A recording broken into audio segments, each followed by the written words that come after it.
پێناسەیەکی پێشێلکاری دیجیتاڵیمان بۆ بکە و قوربانیەکانی کێن و بۆچی بەردەوام ڕۆنە زیاد بوون. کاتتان باش زۆر خۆشحاڵم کە ئەمڕۆ پێکەوەین پێشەلکاری دیجیتاڵی ئەو پێشەلکاریە کاکرێتە سەر خصوصی و تایبەتمەندی کەسەکان ئایا کەسەکان کەسی ئاسایی بن یان کەسی سیاسی بن یان کەسی کارگێڕی یان کەسی سیاسی بن. ئێستا ئێمە ئەگەر سیر بکەین هەرێمی کوردستان و عێراق هەنگاوێکی سەریعی ناوە بەرەوە دیجیتال بوونی هەموو پێداویستەکانی ژیان. ئێستا ئەگەر سیر بکەی موچەمان بۆتە دیجیتاڵی، ئیشکردن بۆتە دیجیتاڵی، ئێستا سیرەکەی خەڵک لە ڕێی دیجیتالەوە کار ئەدۆزێتەوە، دەرفەتی کاری هەیە ئەخوێنێ، سەردانی وڵاتانەکە، فیزە وەرەگرێ، یعنی دیجیتاڵی بۆتە ئاسانکاریەکی باش بۆ ژیانی هەموو کەسێک وای لێکردوون کە ئێمە لەو مۆدێلە کلاسیکە لا بچین. بەڵام بەداخەوە ئەوەی کە تێبینی ئەکرا ئەم هەنگاوە لەبەر ئەوەی یاسای بەخۆچمان نەبوو، لەبەر ئەوەی هۆشیارێکی باشمان نەبوو، ئێمە نەمانتوانین لەم دیجیتاڵیا بەباشی بەرەو پێش بڕۆین. یەک لەو شتانی کە بوونەتە قوربانی ژنانن کا بنە قوربانی ئەم پرۆسە دیجیتاڵیانە و ئایا لە ڕووی استقلالکردنیان بێ، لە ڕووی بەکارهێنانیان بێ، لە ڕووی ئیشکردنیان بێ. بۆ نمونە ئێستا کۆمەڵێک گروپ و پەیجا دروست بووە لەناو پلاتفۆرمەکانی سۆشیال میدیا بەناوی هەلی کارەوە، ئەمانەوەیان کردووە کە کێشە و گرفتێکی زۆریان بۆ ژنان دروست کردوواڵێ کاتێ ئەچینە ئەو شوێنێک کە عینوانیان داناوە یان سیڤیەکان ئەنێرین، دوایی سیرەکەی شوێنەکان هەمووی فەیکە و هیچ بەڵگە و مستەمسەمەکاتێکی ڕسمی نیە. قوربانی دووهەم مناڵان لەم ڕێگەیەوە زۆر بەکارهێنراون بۆ بازرگانیکردن یان استیغلالکردنیان، بۆی ئەمانش قوربانی دووهەمن.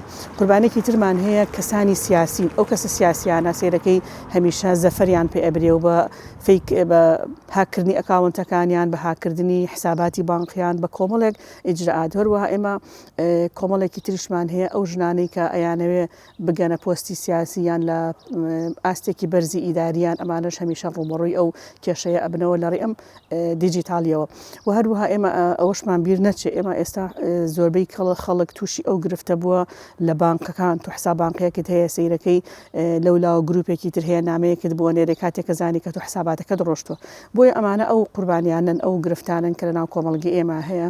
ئەمەش ئەگەڕێتەوە بۆ ئەوەی کە دەسەڵاتی سیاسی نەیتوانیوە یەک هۆشیارێکی باشی هەبێ بۆ سەرجەمچین توێژەکانی کۆمەلگا و دووش یاسای بەقووەتمان هەبێ. ئێمە یاسای خراپ بەکارهێنانی ئامێرەکانی پەیوەندیمان هەیە هی ساڵی 2010. ئەو کاتە تەنها مۆبایلێکی ئاسایی هەبوو کە خەڵک بۆ پەیوەندی بەکاری ئەهێنا، ئەم یاسایی بۆ دەرکرا. جاوەرە ئێستا ئەو فەزا گەورەیەی دیجیتاڵی دروست بوو، ئێمە یاسایەکمانی خەڵکەکان بپارێزێ. ئێستا ئێمە یاسایەکمانیە ئەو کچەی کە لە ڕێی پلاتفۆرمەکانی سۆشیال میدیاوە بۆ نمونە چۆنی تەعاملی لەگەڵا بکە یان ڕۆژنامە نووسێک یان هەر کەسێکی تر. بۆیە پێویستەکە کە لە کەوتنە سەرپی پەرلەمانی کوردستان ئیش لەسەر ئەوە بکەن تعدیلی ئەو یاسایە بکەن، یاسای گۆڕانکاری باشتری تیا بکەن. و هەروەها پێویستمان بە کۆمەڵە هەڵمەتێکی فراوانی خۆپاراستن و خۆپارێزی هەیە و هەروەها چۆنێتی بەکارهێنانی شەیە. ئێستا ئەگەر سەیری پلاتفۆرمەکانی سۆشیال میدیا بکەن، کۆمەڵێک کۆمپانیا پیا بووە، کۆمەڵێک کۆمپانیا پیا بوو ئەڵێ وەرە ئەکاونتەکەت بە من بسپێرە، ئەمەش بۆتە بازرگانیەکی تر جارێکی تر بەسەر خەڵکی ترەوە ئەکاونتەکەت بە من بسپێرە یان وەرە ئێمە ئەتپارێزی لە هاک ئەمانە. بەس ئەمانە تا چەند زمانی هەیە، تا چەند ئەمە توانیوێتی ئەو پاراستنە بۆ ژن و بۆ کۆمەلگا دروست بکەن. لەوە چه کەسانێکە بن بەکار بهێنن هاکە بکەن، دیسان بچی بە پارە لەگەڵ یان ڕێبکەوی تا ئەکاونت و شتەکەت بنەوە. بۆیە ئەمانە کۆمەڵێک ئەو فەوزایە کە دروست بووە لەناو کۆمەلگەی عێراقی، کۆمەلگەی کوردیاوە. جا ئێستا گرفتێکی گەورەترمان هەیە AI هاتووە. لە ئەم AI ئەمەش دیسان گرفتێکی تری بۆ کۆمەلگە دروست کردووە. بۆ نمونە ئاگاد لێنە ئەتکەن بە 1000 شکڵ و شێوە و بەکارهێنان و یان بەناوتەوە قسەکان یان بەناوتەوە شتە. بۆیە ئەمانەش وای کردووە کە بەڕاستی کێشە گرفتێکی و هەمومان پێویستان بە خۆپارێزی هەیە، هەمومان پێویستان بە هۆشیاری هەیە. یەکێک لەو شتانی کە خراپ بوو ئێمە یەکسەر وتیان وەرە ئەمە سۆشیال میدیا، ئێمە پێشوەختە پێیان نەوتین ئەمە باشیەکان و ئەمە خراپیەکانتی. بۆیە هەموو کەس چۆتە ناو پلاتفۆرمەکانی سۆشیال میدیا. من جار شتێکە زۆر پێکەرینم پێی ئەهاو ڕۆژێک لە سلێمانی لەناو تەکسی ئەهاتینەوە، بڕواتان نەبێ خاتوینێکمان لەگەڵا سەرکەوت ئەگەر 90 ساڵ نەبێ 85 ساڵە بوو تیکتۆکی هەبوو لەناو ئەو سیارەیە تیکتۆکی کردبوو، ینی حسابیشی بۆ دەوروبەر ئەکرد.